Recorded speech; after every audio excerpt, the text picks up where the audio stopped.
네, 반갑습니다. 예. 자, 오늘 재산세 마지막 부분입니다. 자, 어디냐면은 65쪽입니다.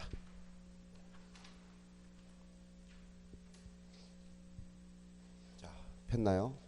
자, 이 재산세 그 부분이 납세 의무자 부분인데, 납세 의무자는 우리가 재산세 부분의 출제 빈도가 가장 높아요. 자, 이 부분은 우리 앞에 간단히 설명드렸죠. 예.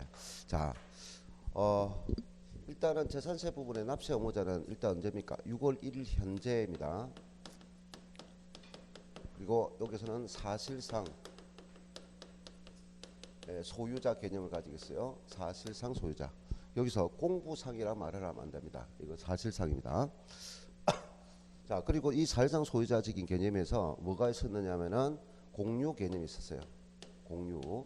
자, 하나의 재산을 여러 사람이 공유했을 때는 각 지분권자별로 납세 의무가 있다. 각 지분권자 이거고, 그 다음에 주택이 있습니다. 재산세에서 주택은 항상 그 토지 가액하고 건물 가액하고 이 가액과 이 가액을 항상 이 통합해서 가세하게 돼 있어요. 근데 이 소유자가 토지 소유자는 갑이고 건물 소유 을이다 거죠. 그럼 각각 납세 의무를 져야 돼요. 그럼 각각 납세 의무를 질 때 이 전체 가액에 대해서 산출세액을 낸다는 거죠. 그럼 이 산출세액을 가지고 안분을 해야 되겠다. 안분할 때는 이 자체 토지의 시가 표준액과 건물의 시가 표준액, 즉 시가 표준액이다 하는 거죠. 그래서 시가 표준액 비율로 안분합니다. 이 자체를 이해하면 되겠죠. 자, 그다음 재산세는 항상 6월 1일 현재 시점 소유자가 전부 냅니다. 6월 1일 현재 시점 소유자가 전부 가세하게 됐어요. 그러면 재산이니까 거래가 되겠죠. 그래서 재산세는 항상 6월 1일 현재인데, 자, 6월 1일 현재 시점을 기준해 가지고 거래 시점이 가세 기준이 이전이다. 이전 거래면 누가 내는 거죠?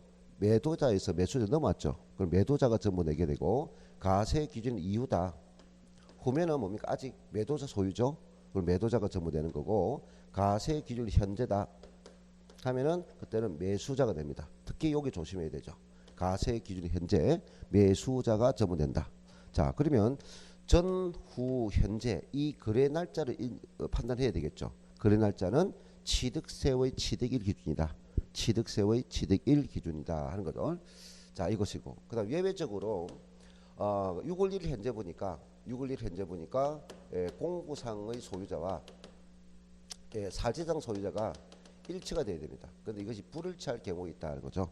그럼 불일치 경우는 가세 기준이 이전에 매매가 됐는데 그 자체를 이전 등기 안 했어요. 그래서 공부상 소유자와 사실상 소유자가 다를 때는 항상 다를 때는 가세권자가 올바른 판단하기 위해서 신고 등재해야 됩니다. 가세 기준일부터 10일 이내에 신고 등재해야 된다. 그러면 거기에서 신고를 했을 때가 있고 신고를 하지 않았을 때가 있죠.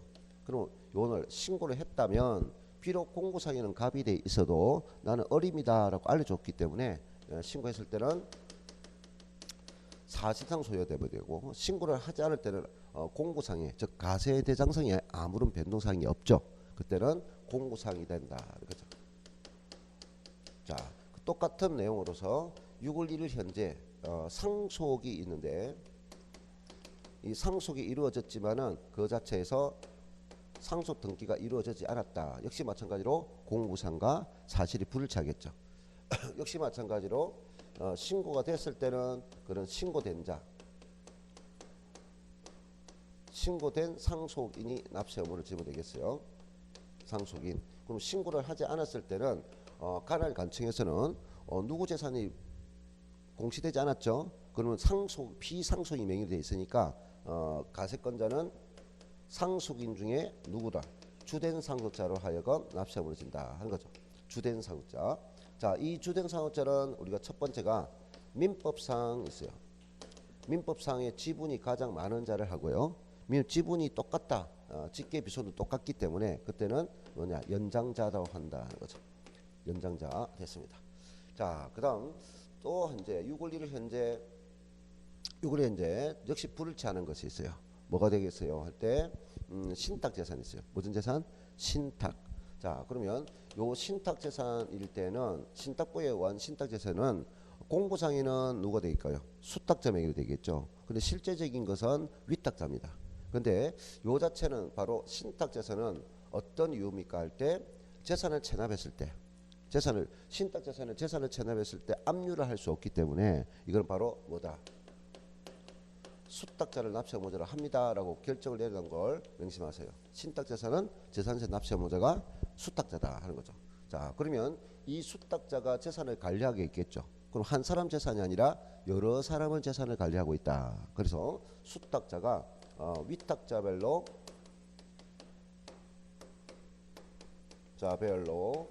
구분하고 있다. 자, 구분하고 있는 위탁자를 구분하고 있는 수탁자가 가지고 있는 재산은 하나의 납세의무자가 아니고 그 각 위탁자를 대신해서 납세의무 있기 때문에 각각 다른 납세의무입니다. 이렇게 되겠죠. 자, 그다음 그 수탁자가 만약에 수탁에 재산을 부과했는데 체납을 했어요.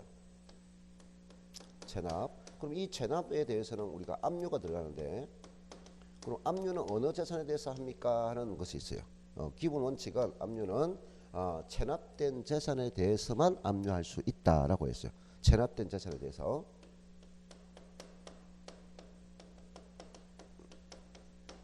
재산에 대하여 있어요. 압류할 수 있다.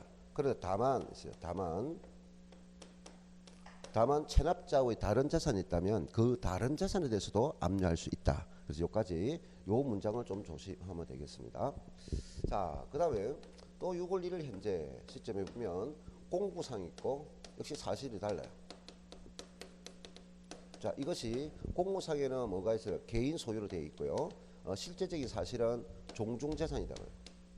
그래서 이것이 마찬가지로 이 1번과처럼 요게 첫 번째처럼 신고를 했느냐, 신고를 하지 않았느냐 하나 문제 돼요. 그럼 신고를 했다면 누가 될까요? 사실상이 종중이 되겠고 신고를 하지 않았다면 공무상이 되겠죠. 자, 전부 다 이 네 가지는 전부 다 뭡니까? 공무상과 사실이 불일치하는 신고 유무에 따라서 납세의무자를 결정하는 것이 됩니다. 암기를 하셔는 안 되고 그래 지문을 잘 봐야 되겠죠. 어려운 부분은 아니고. 근데 요것만 뭡니까? 불일치하더라도 무조건 뭐다? 수탁자를 납세의무자를 한다. 결정 내려놨다는 것을 알아야 됩니다. 자, 그 다음에 조금 더 깊이 있는 들어간 것이 자, 뭐가 있느냐? 국가 있죠. 국가 등 재산. 이 국가 재산을 뭐냐? 연부 매수 계약을 있죠. 자, 연부 매수 계약을 했을 때 그걸 연부 매수 계약이니까 아직까지 국가로부터 이전 등기를 받지 못한 사람이 있죠. 그걸 누구라 해서 매수 계약자. 그럼 이 매수 계약자는 비록 이전 등기를 받지 못하지만 그 재산을 지금 사용하고 있다. 근데 그 사용 자체가 어떤 사용이냐? 무상으로 사용한다. 무상 사용권이 있다면 그거는 매수 계약자가 납세 의무를 져야 됩니다. 근데 이것이 유상 사용권을 부여받았다면 매수 계약 납세 의무를 질 필요가 없고 그때는 국가가 납세 의무 있잖아. 국가는 뭐 한다? 비과세 논리가 되겠죠. 자, 그런데 이 연부 매수 계약이 이 국가와 연부 매수와 그다음에 무상이란 이 세 가지 요건을 모두 갖출 때만 매수 계약자가 납세 의무자가 돼요. 그러면 이 세 가지 논리가 안 된 것은 전부 다 매수 계약자가 납세 의무가 없습니다. 그래서 이 연부 매수 계약이 국가가 아닌 일반 법인과 연부 매수 계약을 될 때는 절대로 유상 무상 불문하고 매수 계약자 납세 의무가 될 수 없고 일반 법인이 납세 의무를 집니다 하는 것. 자, 그다음에 기속이 불명하다. 기속이 모르겠다. 현재 존재하는 재산이 누구한테 갈지 모르겠습니다 하면은 현재 그 재산을 사용해서 이익을 취하는 자, 그 사용자죠. 점유 사용자가 될 거고.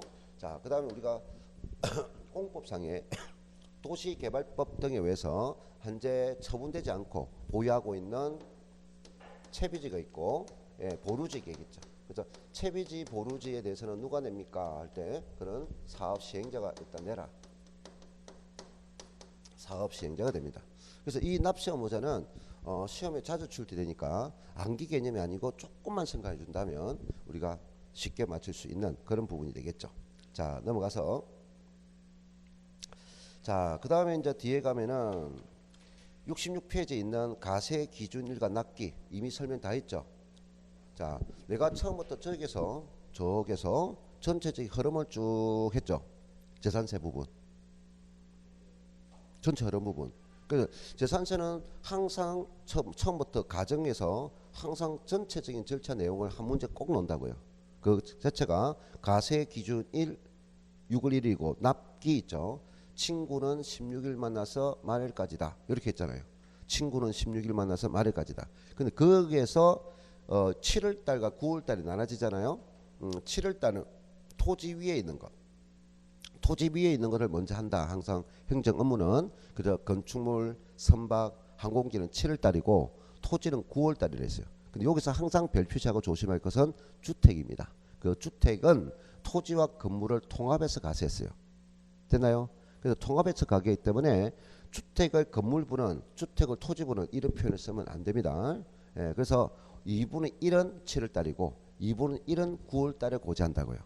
나눠서 한다고요. 50%. 그런데 주택분 재산세가 20만 원 이하라면 얼마라면 20만 원 이하. 이걸 이제 암기해야 되죠. 이하가 아니고 이럴 때는 7월달에 한꺼번에 부과한다고 할 수 있다. 이게 포인트를 했어요.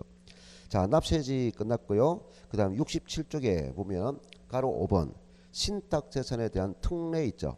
자, 방금 여기 이제 설명을 다 했는데요. 자, 봅시다.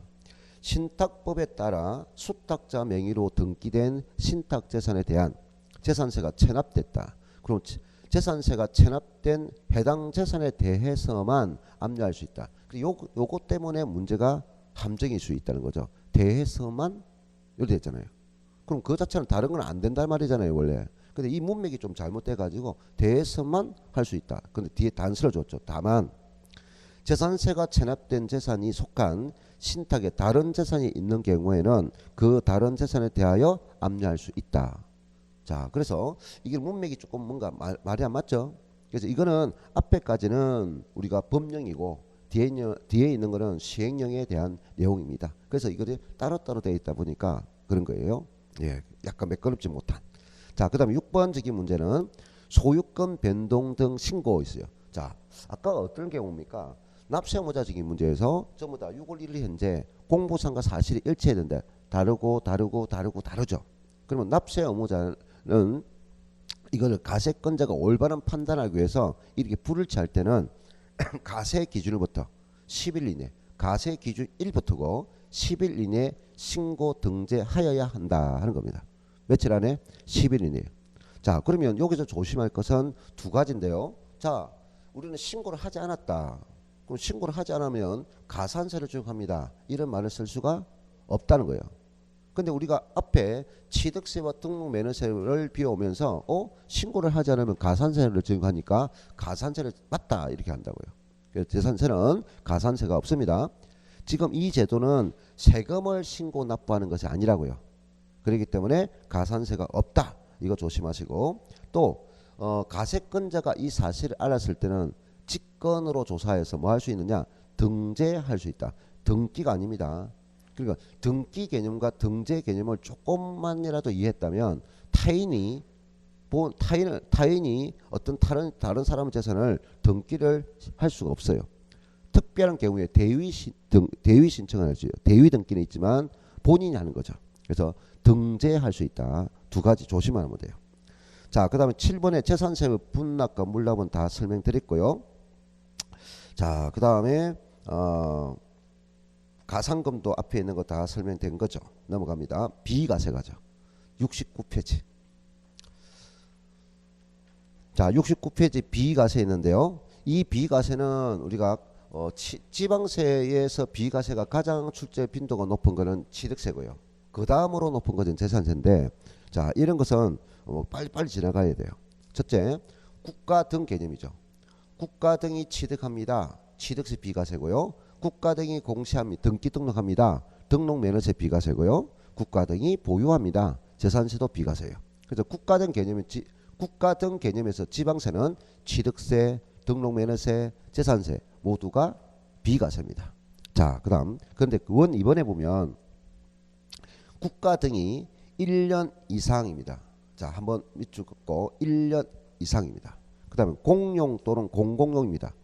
자, 공용 또는 공공용입니다. 그럼 내가 끊어서 이렇게 하는 이유가 그 부분 1년 이상은 대부분 장난 안 쳐요. 근데 공용 또는 공공용인데 만약에 이것이 다른 업무용이다 하면 답이 틀립니다. 됐나요? 자, 그리고 마지막에 보면 다음의 경우는 가세한다 했는데 밑에 유상 있죠. 무상이 돼야 됩니다. 유상이면 무조건 가세가 됩니다 하는 거죠.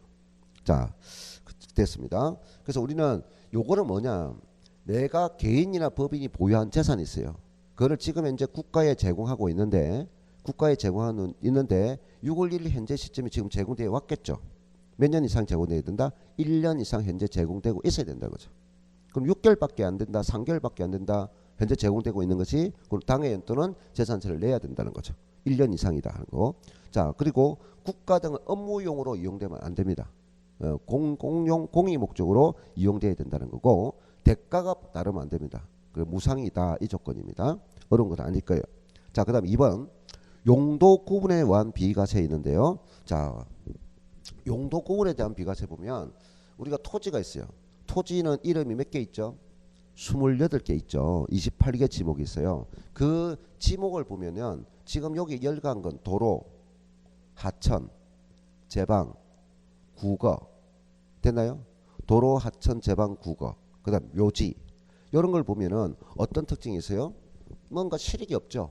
소유, 개인이나 법인이 소유는 하고 있는데 뭔데 어떤 이용적인 실익이 없어요. 아, 그러면 이런 것은 비과세조라. 그래서 도로, 하천, 제방, 국어, 유지, 묘지 이렇게 있죠. 자, 여기서는 도로도 알겠고 하천도 알겠고 제방도 알겠는데 국어가 뭐라 했죠? 국어는 도랑이죠. 그 다음 유지는 뭐죠?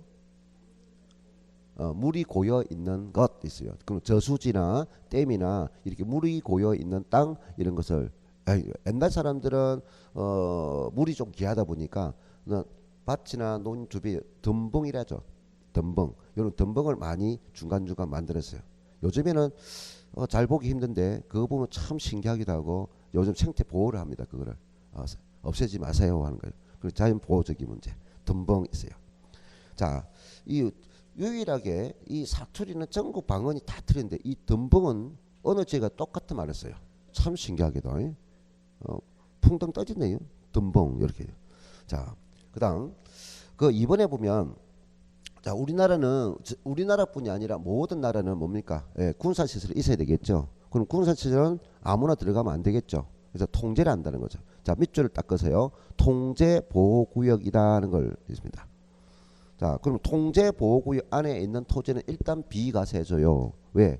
내가 내 재산인데 통제 보호 구역 안에 내 소유권이 있어요. 그럼 재산권 행사를 마음대로 못 하니까 비과세줘요. 다만 있어요. 다만 그 통제 보호 구역 안이라도 전답 가수원, 농지죠. 이걸 묶어서 농지, 그다음 대지 있어요. 대지. 이거는 가세하겠다. 왜? 우리가 민통선 들어봤죠. 그럼 민통선에 뭡니까? 어느 시점에까지는 아침에 일찍 나가서 일하고 다시 노죠. 그럼 그거는 이용을 하고 있잖아요. 통제구역이라도. 아, 그래서 통제보호구역이 있는 모든 토지는 비과세한다. 이런 말을 쓰면 안 되겠죠. 그러면 통제보호구역 내 전답과 대지를 제외한 토지만 비과세되는 거예요. 됐나요? 그러면 목장용지는 여기 해당 없죠. 그래서 목장용지는 가세가 되겠죠. 전답과 대지만 제입니다. 그런데 여기서 밑에다가 우리가 요거는 가세하고요. 뒤에 가면은 나중에 비슷한 용어가 있어요. 통제 보호 구역이 있고 우리가 제한 보호 구역이 있어요. 자, 제한 보호 구역 이 땅은 비과세가 아닙니다. 전부 다 가세가 됩니다.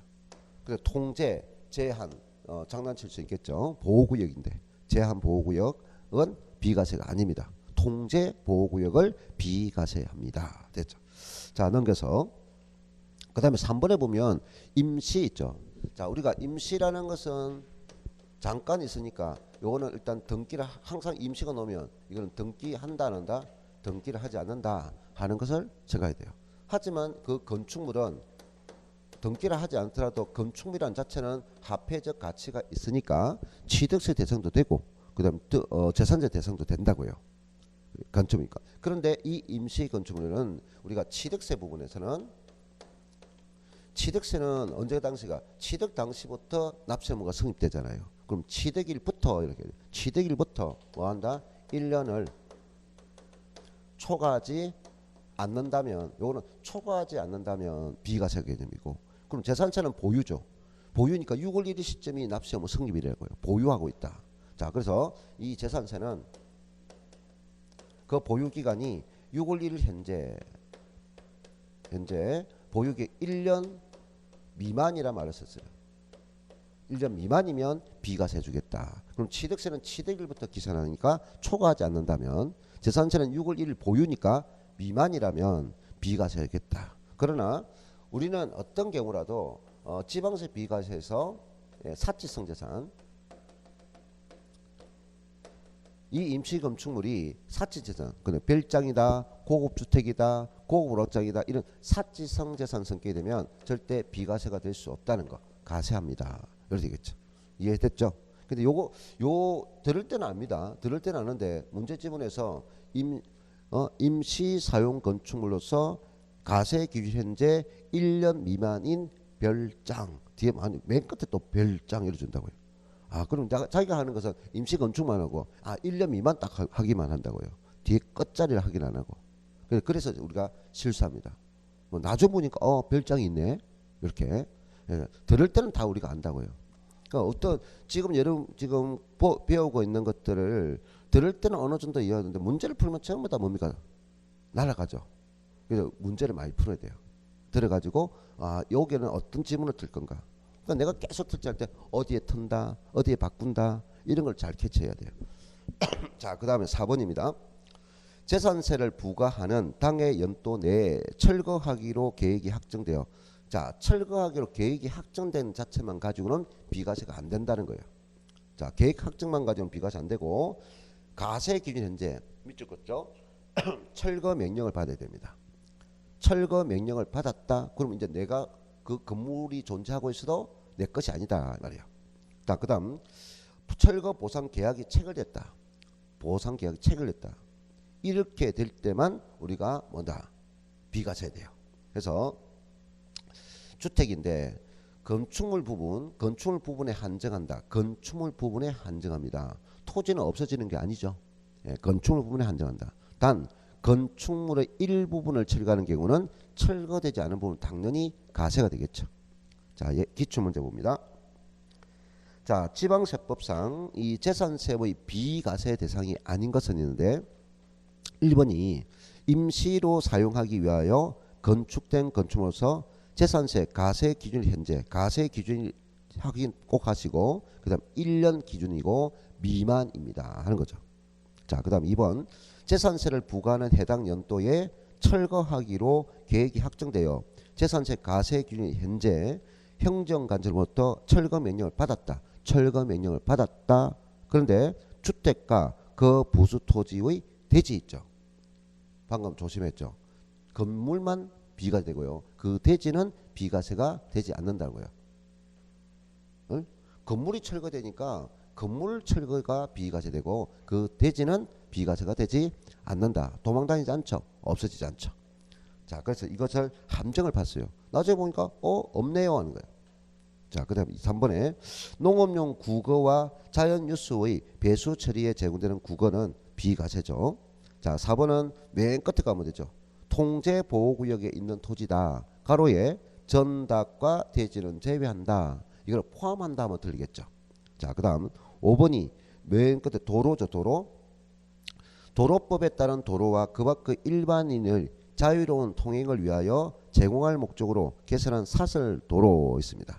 되지 않의 공지는 제외다. 이렇게 있어요. 자, 이렇게 해서 우리가 재산세까지 해봤습니다. 자, 그런데 재산세 부분에 하나 안 한 것이 뭐죠? 토지분 재산세 가세 대상 분류예요. 무슨 재산? 토지분 재산세 가세 대상 분류예요. 자, 이거는 나중에 합니다.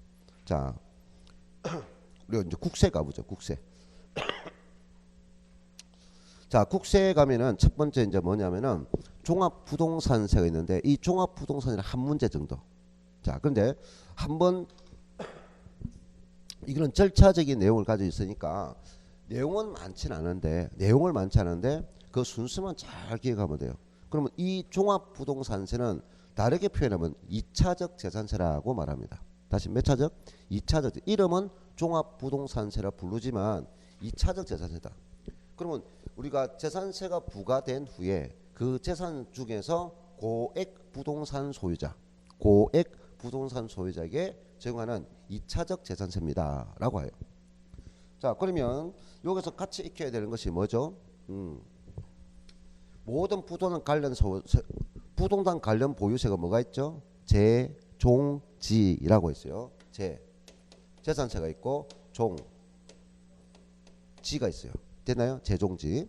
그러면 이 재산세와 특정 부동산에 대한 지역자원실세요. 다시 특정 부동산에 대한 지역자원실세요. 우리가 지역자원을 이용하니까 지역의 자원 시설을 이용하니까 너가 부담해.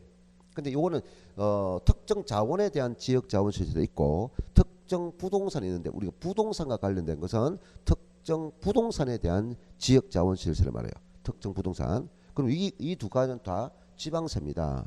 지방세예요. 자, 이거는 우리가 시군구세인데 이거는 특별시, 강시, 도세예요. 특별시, 강시, 도세예요. 그런데 우리가 뭡니까? 각각 세금이 다른 의미예요. 다른데 우리가 뭐 어디 고지세에 재산세, 고지세에 함께 기록해서 고지하죠. 그래서 지역자원세는 뭐다? 변기할 수 있는 세금이다 하는 거죠. 변기 고지하는 세금이다. 있죠. 부가세가 아니고 세금은 다른데 어차피 재산은 또 똑같고 납세보다 동일하니까 굳이 두 번 고지할 필요가 있느냐? 비용을 절감 차원에서. 그래서 변기 고지할 수 있다. 하여야 한다가 아니면 할 수 있다 있고요. 근데 이제 재산세 대상 중에서 너 부자다. 이미 재산세를 냈는데 부자다. 그럼 다시 추가적으로 내세요. 하는 것이 2차적 재산세인 종합부동산입니다. 근데 이거는 국세예요. 국세. 그래서 이 종합부동산을 지방세로 넘기려 하다가 잘 이루어지지 못했습니다. 그래서 뭔가 이 종합부동산세는 옛날에 만들어졌지만 지금 조금 실효성이 조금 떨어지고 있는 입장이에요. 그래서 이걸 지방세로 좀 넘겨가서 좀 체계적 하자 하는 게 너무 복잡해. 돈도 많이 들어. 또 없애자니까 좀 자존심도 있어. 그래서 지금 살려놓고 있는 입장입니다. 자, 그래서 좀 보완도 좀 많이 했죠. 그런데 이 부동산 관련 세금들은 전부 다 기준일을 다 뭐라고 있어요? 가세 기준일이 있는데 가세 기준 매년 부과되니까 가세 기준이 있죠. 납세 의무 성립입니다. 똑같아요. 언제냐? 6월 1일. 자, 그 다음에 또 지금 뭐죠? 고지해야 되죠. 매달 달 친구는 7월 16일에서 7월 30일과 그 다음에 9월 16일에서 9월 30일 있죠. 요것은 우리가 뭡니까? 재산세 부과죠. 재산세 부과입니다. 재산세. 그리고 이것이 끝나면요. 끝나면 이제 종합부동산세가 나옵니다. 그럼 종합부동산세는 12월 1일입니다. 그래서 조심하죠. 재산세는 16일에 처벌했지만 요거는 12월 1일입니다. 그래서 거기서 12월 15일 됩니다. 보름이죠.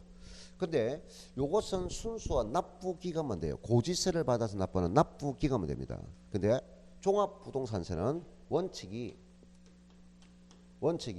자 국세는 부가주의를 누가 하냐? 정부가 부과해서 가세합니다. 이런 표현을 쓰죠. 지방세는 이 표현과 보통징수라는 표현을 쓰고요. 국세는 뭐다? 정부 부가가세라는 표현을 씁니다. 징수방법을. 자, 이거는 뭐라? 보통징수라는 표현을 쓰고 국세는 고지세를 날리죠. 그러면 국세는 누가 이거를 정부가 합니까? 관할관청이죠. 관할세무서죠. 관할세무서에서 부가징수하는 세금입니다. 그래서 부가가세입니다. 그런데 예외적으로 종합 고지세를 받았는데 그 납세 의무자가 이 기간 안에 신고 납부할 수 있어요. 예외적으로 신고 납부할 수 있다.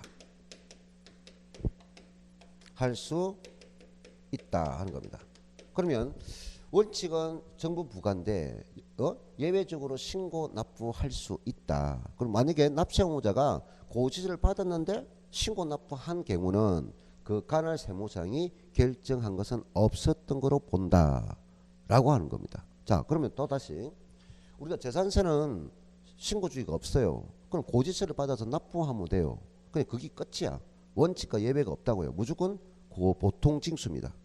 부가주의 예외에서. 그러면 이것을 본인이 납부할 필요 없죠. 그럼 여기는 가산세가 있습니까 없습니까? 가산세가 없어요. 고지서를 받았을 때 단지 납부에 납부 안 할 때 증가하는 가산금만 있을 뿐입니다. 자, 그러면 당연히 이거 원칙을 둔다면 종합부동산세는 뭐만 있어요? 가산금만 있어야 돼요. 원칙은. 됐나요? 자, 그런데 우리가 올해는 우리가 가산금 제도가 통합되었죠. 그렇죠. 지연, 납부 지연 가산세 해가지고 통합됐습니다. 납부 불손실 가산세와 가산금이 통합됐다 이 말이에요. 국세는. 자, 그런데 요게 신고 납부할 수 있다. 만약에 신고를 안 한다면 원칙이 정부 부가니까 무신고 가산세는 없어요. 말을 잘 들어보세요. 무신고 가산세는 없어요. 왜? 원칙이 정부 부가 가세니까. 근데 본인이 잘났다고 2등만 하면 될 건데 꼭 1등 하려고 달려갔어요. 신고를 했네. 그럼 신고를 했는데 그게 잘못됐어요. 그럼 가산세가 되겠죠. 아, 그래서 원칙이 정부 부가니까 가산세가 무신고 불성실에 대한 가산세는 적용될 필요 있다 없다? 없다 이 말이에요. 근데 신고를 했는데 뭐 할 수 있어요? 가소신고할 수 있죠. 그럼 가소신고 불성실은 적용되겠다 이 말이에요. 신고를 했을 때는 가산세가 적용되겠다. 신고를 안 할 때는 가산세가 없는데. 이해됐나요? 요거를 알면 되겠습니다. 자, 네? 10%. 그렇죠. 네, 똑같이 합니다. 무신고는 없죠. 무신고 가산이 없다고요. 왜? 원칙이 정부 부가니까 신고를 안 해도 된다는 거야. 근데 신고했을 때 가산세가 된다고요. 이해됐나요? 신고했을 때. 자, 그래서 72페이지에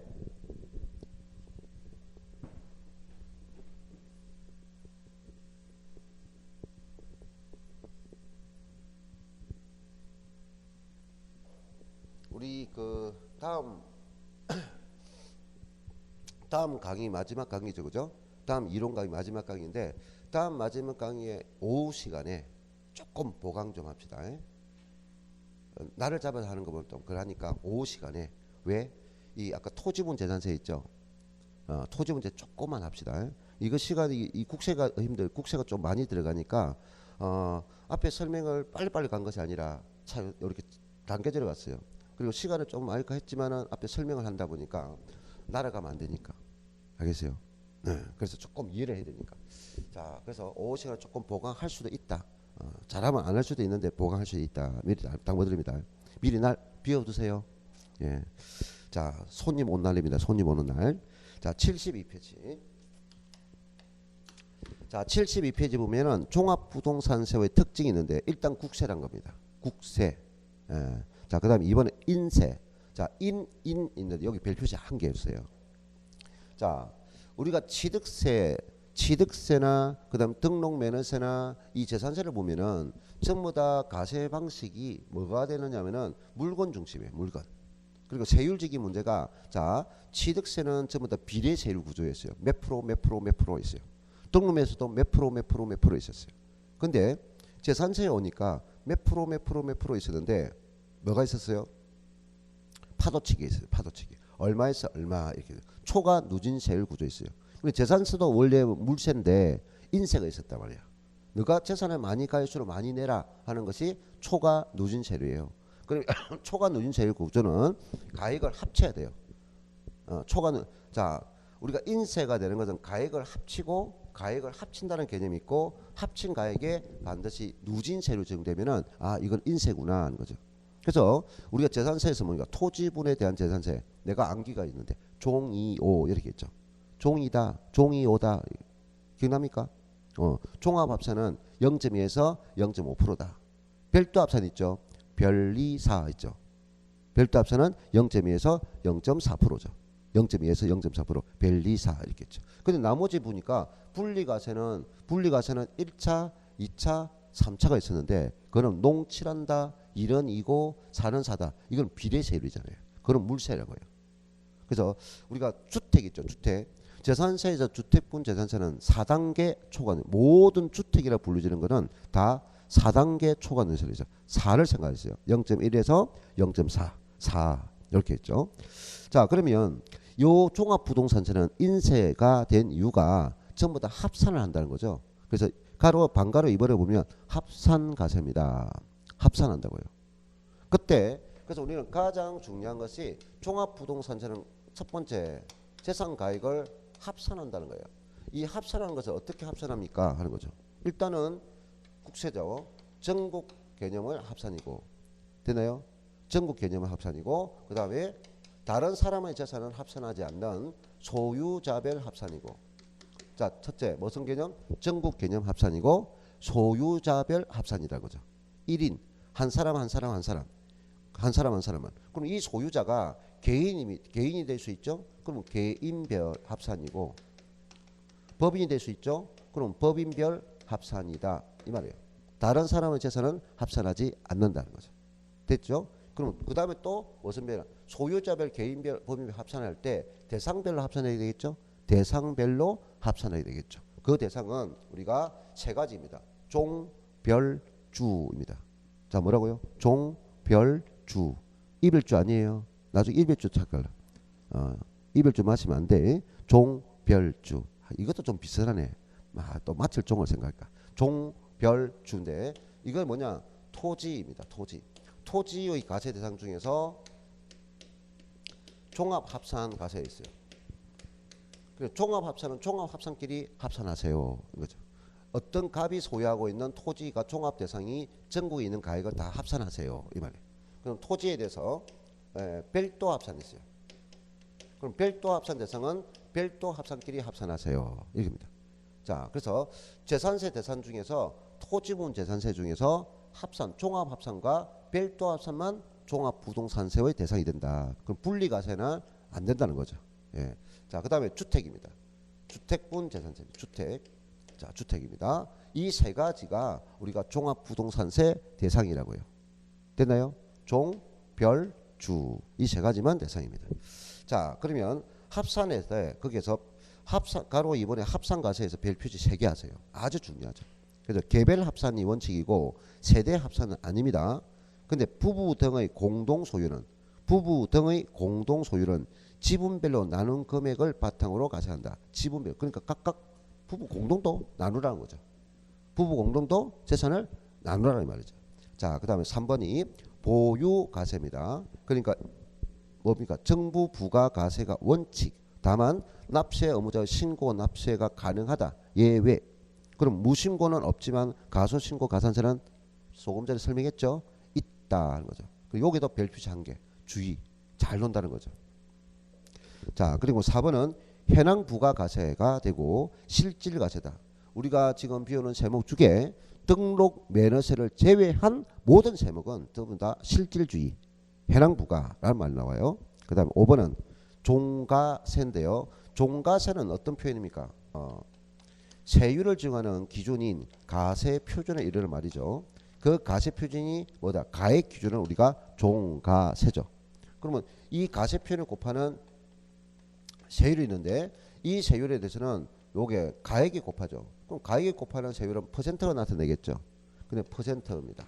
근데 이 퍼센트가 종합부동산세는 전부 다 얼마에서 얼마까지를 가지는 전부 다 초과 누진세율 구조가 있어요. 초과 누진, 초과 누진, 초과 누진. 초과 누진세율, 초과 누진세율, 초과 누진세율. 자, 그러면 조금 뭔가 재산세와 비교했을 때 재산세에도 이것도 전부 다 초과 누진세율이죠. 그러면 종합부동산세도 전부 다 초과 누진세율이야. 그러면 재산세 가세 대상 중 초과 누진세율 적용 대상만 종합부동산세의 가세 대상이라고요. 자, 토지 있고 종합이 있고 별도가 있고 분리가 있고 분리는 1차가 있고 2차가 있고 사치성이 있어요. 자, 건축물 있어요. 건축물 재산은 기본 원리 하나, 그 다음에 둘, 그 다음에 셋, 그 다음에 요거 있어요. 그 다음에 선박과 항공기가 있어요. 그 다음에 주택이 있어요. 재산세 가세 대응은 토지분 재산세가 있고 건축물 재산세가 있고 선박 항공기 그리고 주택이 있다고요. 됐나요? 그러면 요거는 뭐냐? 종 2, 5, 3단계 초과누진세를 0.2%에서 0.5%, 종 2, 5. 별도 합산도 3단계 초과누진세 0.2에서 0.4%.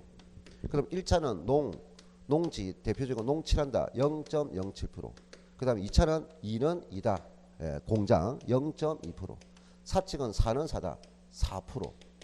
자, 건축물은 일반 건축물은 기본이 1000분의 2.5, 0.25%. 요거에 대해서 공장이 주거 지역에 있는 공장은 피해를 주니까 여기서 0.5%.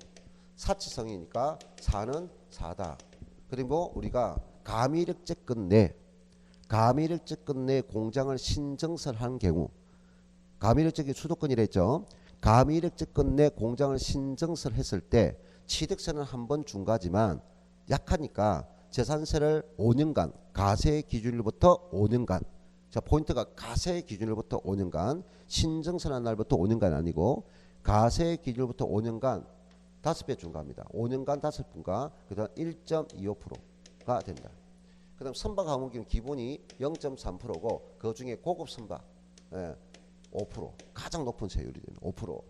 주택은 주택이라고 이름 부르지는 것은 어떤 주택이든 단독이든 공동이든 고급이든 주택이란 이름이 부여되는 것은 전부 다 4단계 0.1%에서 0.4%가 정되는 세율. 근데 주거용이지만 상시 거주하지 않기 때문에 이름이 주택이란 이름을 불러주지 못해요. 주택이란 이름, 너는 주택 이름 못 부르죠. 예. 오리 중에서도 오리가 뭡니까? 미운 오리가 새끼 돼가지고 같이 둥지에 빠진 거야. 예. 그래서 너는 4%야. 이렇게 되죠. 이것이 재산세의 세율이에요. 토지분, 건축물분, 선박항공기, 주택. 그래서 대상별로 나눠져 있어요. 그럼 여기서 자 초과누진세율이고 이게 초과누진세율이라고요. 나머지는 비례세율이죠. 그리고 이렇게 비례세율 대상은 종합부동산세와 전혀 관계가 없다 이 말이야. 초과누진세율만 적용된다 이 말이야. 종, 별, 주. 됐나요? 자, 그러면 느낌이 그 내용이고, 자, 그래서 세율이 있습니다. 6분의 세율이 전부 다 뭐다? 초과누진세율입니다. 그래서 주택은 6단계, 토지는 각각 3단계입니다. 6단계. 그러면 우리가 보죠. 방금 요 자체가 재산세는 몇 단계냐? 3단계, 4단계인데요. 종합부동산세는 이 종부세는 이것이 3단계인데 이 6단계라고요. 그러면 전부 다 초과누진세로 되어 있다만 알아두세요. 요거는 굳이 세율을 굳이 안게 안 해도 관계없어요. 안겨주면 너무나 고맙고. 예. 자, 그 다음에 7번에 보면 분납이 있는데 분납은 가능하나 물납은 안 됩니다. 근데 요 분납과 물납은 항상 우리가 전체를 비교해야 되죠. 자, 분할납부가 인정되는 것은 저번에 앞에 또 하기 분할납부가 인정되는 세목은 소득세, 법인세, 상속세, 증여세, 종합부동산세. 우리가 국세 중에서 가장 위에 있는 세금이 직접세 세목인데 소득세, 법인세, 상속세, 증여세, 종합부동산세, 그리고 유일하게 지방세는 재산세만 되는데 우리 시험에 노는 세목은 소득세고 그 다음에 종합부동산세고 재산세가 우리 시험 놈으로 지방세부터 나라니까 종, 양이 된다. 소득세 중에 양도소득세.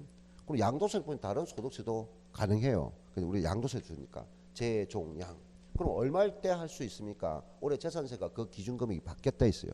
그래서 요 두 개는 재산세와 종합부는 둘 다 250만 원을 초과할 때 신청하고요. 이건 국세야.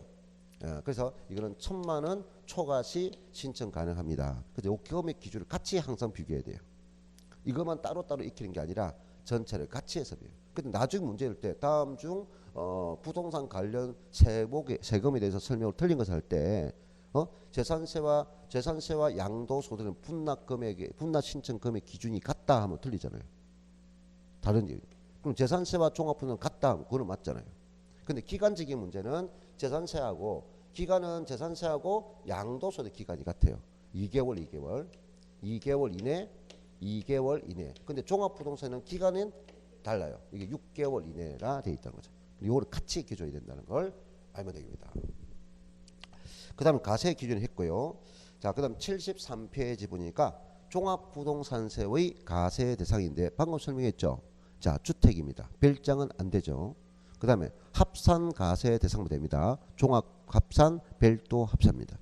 방금 요게 했죠. 방금 재산세 가세 대상 중에서 뭐만 된다? 초과 누진 세율 대상만 된다. 그러면 분리 가세 대상은 안 되고요. 됐나요? 분리 가세 대상 토지는 대상이 아니고요. 모든 비주거용 건축물은 절대 안 되고요. 그 다음에 선박관계는 부동산이 아니니까 당연히 안 되고요. 됐나요? 자, 주택이라고 불러주지 못하는 이름이 뭐다? 별장. 별장. 너는 특별하네. 그래서 너는 뭐 가세 안 해. 자, 됐어요. 근데 이제 조금 들어가면 밑에 이제 표에 재산세와 종합부동산세의 가세에 대한 비교 이미 설명했고요. 그 다음 3번 가세 구분과 세액이 있는데 종합부동산세액은 주택에 대한 종합부동산세와 토지에 대한 종합부동산세액을 만다 합산한다. 그래서 합산한다. 그거를 같이 고지하겠죠. 그 다음에 2번 토지에 대한 종합부동산세의 세액은 토지분 종합합산세액과 토지분 별도합산세액을 합한 금액이다. 이렇게 했어요. 자, 그 다음에 4번 갑니다. 74페이지. 종합부동산세의 세액 산출 과정이 있는데요. 1번이 납세 의무자입니다. 자, 가로 1번이 주택에 대한 납세 의무자는 가세 기준이 현재고 주택분 재산의 납세 의무자로서 국내에 있는 재산세 가세 대상인 주택의 공시가격, 밑줄 그어서 공시가격. 이걸 시가 표준액이라 하면 안 됩니다. 공시가격입니다. 그리고 얼마죠? 6억을 초과하는 자. 그럼 6억을 초과하지 않으면 주택을 소유해도 납세 의무가 없고 이 말이에요. 6억을 초과해야만이 납세 의무가 있다 하는 겁니다. 자, 그러면 가로 2번이 다음의 주택은 가세 표준 합산 대상이 되는 자, 합산 가세 대상이 되는 그러면 가세표 합산 가세 대상이 되는 그거 줄 거세요. 그걸 줄 거야 이해될 겁니다. 주택의 범위에 포함되지 아니한다. 아니한다. 본다. 그 합산 배제 대상 주택이라는 거예요. 합산. 그래서 9월 16일부터 9월 30일까지 신고가 돼야만이 합산 배제해 주겠다. 신고를 해야만이 합산 배제시켜 주겠다. 이해됐나요? 요런 잔주택들을 그냥 가지고 있다고 무조건 하시라는 게 아니고 우리가 9월 16일부터 언제까지 30일까지 요런 주택이 있습니다라고 신고가 돼야만이 합산 대상에 제외시켜 준다고요. 신고 안 되면 제외되지 않는다는 거죠. 신고를 해야 된다. 자, 그러면 1번이 뭐다? 임대주택. 그냥 임대주택 하세요. 자, 근데 단 있죠. 단 2018년 9월 14일 이후 있어요. 취득한 자, 조정 대상 지역 내 주택은 임대 등록 시에도 합산 가세한다. 이후 취득한 것은 조정 대상 지역 내 주택입니다. 2018년 9.14 대책이죠. 9월 14일 뭐 조정 대상 지역 내 포인트가 조정 대상 지역이라고요. 주택은 우리가 임대 등록 시도 합산 가세한다. 자, 그 다음에 2번은요. 자, 종업원 있죠. 종업원 밑줄 거세요. 종업원. 자, 그 맨 끝에 3억 이하 4원년 주택이죠. 3억 이하. 자, 그래서 종업원에게 주거하는 것과 그 다음에 4원용 주택, 3억 이하의 4원용 주택입니다. 4원용. 자, 됐고. 그 다음 3번은 맨 끝에 가세요. 맨 끝에. 미분양 주택 줄 것이요. 4번은 가운데 5년 이상 줄 것이고 가정 어린이집. 자, 그 다음 5번은 역시 마찬가지로 가운데쯤에 미분양 주택 줄 것이요. 자, 그 다음에 그 6번은 노인복지주택도 있고요. 그 다음에 밑에 7번이 문화재인데 등록 문화재 줄 것이요. 등록 문화재. 자, 이 외에도 상당히 많은 거예요. 우리가 교재를 보면 이렇게 합산 대상에서 제외해 준다. 그러면 실제적인 주택이지만은 가세 대상에서 제외해 준다는 거야. 너는 그 자체에서 세금 매기지 않겠어. 합산 대상은 배제주택이라는 것은 가세 대상에서 제외해 준다. 그래서 요거를 딱 보면요. 어떤 특징이 있느냐면은 합산 배제 내용을 보면 엄청 복잡해. 그럼 우리가 그 한 문제 노는데 그 복잡한 걸 한다? 세법도 공부도 안 하는데. 예. 그래서 우리가 어쩔 수 없어요. 최대한 짧게 임기사 부릅니다. 누구 부르라고요? 기사 부르는데 콧바람 얘가 김기사 하지 말고 임기사 부르라고요. 누구 부르라고요? 그래서 임기사 부릅니다. 자, 그럼 여기서 뭐냐? 임대주택. 임대주택법에 의해서 등록된 임대주택은 임대주택 요건을 준다. 모든 임대주가 하는 게 아니라 요 임대주택법에 의한 임대주택 요건은 충족한 등록된 임대주택은 제외해 준다는 거예요. 그래서 임대주택. 그다음에 기 뭘까요? 기숙사. 방금 조금 기숙사 있었죠? 기숙사. 그다음에 얼마 이하입니까? 3억 이하의 사원용 주택. 그래서 임기사, 임대주택, 그다음 기숙사, 사원용 주택. 되나요? 자, 그러면 우리가 임기사 불렀어. 차 타고 가야 돼. 돈을 딱 싣고 가야 돼. 복부인이. 그래서 뭐 찾았습니까? 미분양 주택 찾는다. 뭘 찾는다? 네, 미분양 주택. 임기사 미분양 주택. 자, 그럼 미분양 주택에 투자했어요. 그 투자한 주택을 뭐냐? 5년 동안 가정 어린이집으로 운영합니다. 몇 년 동안? 5년 동안 가정 어린이집으로 운영합니다. 야, 그동안 참 내가 열심히 살았어. 마지막은 뭡니까? 이걸 등록하자. 문화재로 등록합니다. 자, 등록 문화주택. 자, 이겁니다. 그래서 우리가 합산 대상에서 배제되는 주택하면 가장 많이 나오는 것이 이거 6가지. 알겠나요? 그 외에도 아까 노인복지주택도 있고요. 향교 있어요. 향교가 뭐죠? 예절을 교육하는 단체가 있죠. 거기에서 보유한 주택도 배제됩니다. 그동안 우리가 연구기관이 보유한 주택도 배제됩니다. 그 배제되는 것이 엄청 많아요. 노인복지주택. 그까지는 가지 말고 우리가 임기사 미분양 임기사 불러서 미분양 주택 사고 가정어린이집을 운영하다가 문화재로 등록하자. 이런 말을 뉘앙스를 계속 줘요. 됐나요? 다시 임기사 불러서 미분양 주택 사고 5년 이상 가정어린이집 운영하다가 문화재로 등록하자. 됐죠? 자, 이렇게 해야 됩니다. 자, 그래서 주택 이 부분만 조금 헷갈리고 나머지는 헷갈릴 게 없어요. 단 이 주택분 종부세에 대해서만 공부를 좀 할 거 있고, 예, 토지분 종부세는 공부할 게 없어요. 토지분 종부세 할 거 없어요. 근데 토지분 종부세는 단지 뭡니까? 이게 종합이냐? 우리가 뭐였어요? 종합과 별도는 종부세 대상이지만 분리가세는 안 되죠. 그럼 이거는 구분할 수 있어야 돼요. 구분. 그러니까 이거는 재산세 구분이 문제다 말이에요. 예, 그래서 자, 종합은 이제 묻혀봅시다. 가로 2번 토지에 대한 납세의무자는 종합합산과 별도가 있는데 종합은 얼마입니까? 5억 원 초과. 방법 알았으니까. 그럼 별도합산은 얼마? 80억 초과. 그래서 항상 이것이 항상 순서를 종, 별, 주로 한다고요. 그럼 종별주 기준금액은 얼마일까요? 종합은 얼마일까요? 5억. 그럼 별도는 80억. 주택은 6억. 얼마라고요?